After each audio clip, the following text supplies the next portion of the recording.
This is my blood of the new covenant, shed for you for the forgiveness of sins. Whenever you drink this, do this in remembrance of me. Hi, I'm BJ. Thanks for joining me for just a few minutes. At Trinity Cathedral, we've just in the last few weeks returned to sharing the common cup. It's something that we've missed. Just as we went for a period of time where we couldn't actually be within the cathedral itself, when we returned, we only shared the bread as a health precaution. And now we've returned for those who wish to receive it, that we can share the common cup. I know how much we've missed it. I know that it's a big part of our piety. I know that even for some people who choose not to take the wine, the presence of the cup is really important. And I notice one thing about it is it's something that is shared. It's something that we are conscious of other people touching this cup and drinking from it. Now, I know that in today's era, that maybe makes us a little bit extra cautious and careful, which is good. It's good to pay attention to.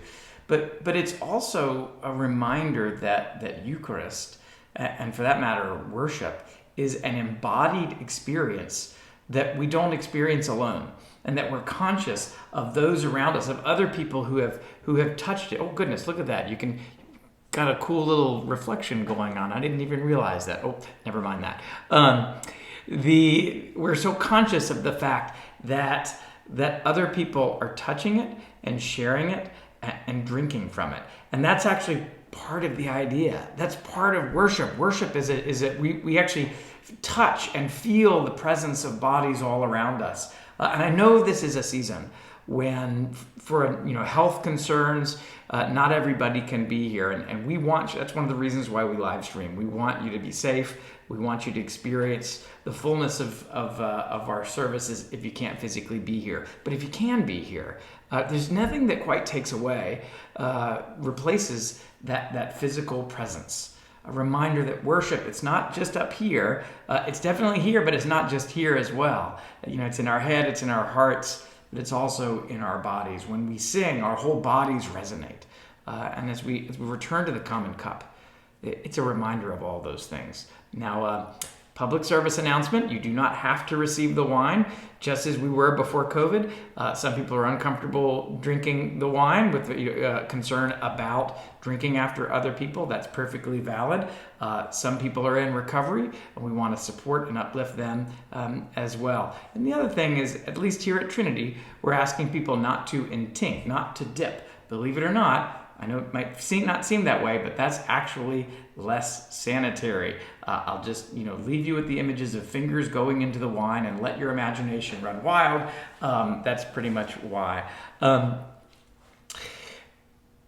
We're really pleased to be able to return, and even in the first few weeks of doing this, we could tell how much people missed this experience, the presence of the cup, even if they themselves were not receiving from it.